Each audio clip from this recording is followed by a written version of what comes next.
Hello అండి అందరికీ. ఇడ్లీ, దోస, బోండా ఇలా ఎలాంటి బ్రేక్‌ఫాస్ట్‌లోకైనా సరే మనం రెగ్యులర్‌గా తినేటటువంటి పల్లీ చట్నీ, కొబ్బరి చట్నీ కాకుండా ఈరోజు ఈ వీడియోలో ఒక మంచి ఆనియన్ టమోటా చట్నీ రెసిపీని అయితే మీతో షేర్ చేస్తానండి.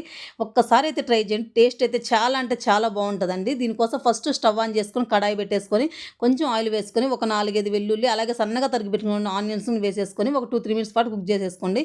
ఇందులోనే మిర్చి అలాగే ఒక 4 టమోటాలు వేసేసుకొని అందులోనే కాడలతో సహా కొత్తిమీర కూడా వేసేసుకొని కొంచెం చింతపండు, కొంచెం సాల్టు, అలాగే కొంచెం పసుపు, దీంతో పాటు కొంచెం వాటర్ యాడ్ చేసేసుకొని మూత పెట్టేసుకొని ఒక 10 మినిట్స్ పాటు లో ఫ్లేమ్‌లో కుక్ చేసేసుకోండి. ఇలా కుక్ చేసేసుకున్న తర్వాత మన టమోటాల పైన పీల్ అనేది వచ్చేస్తుంది.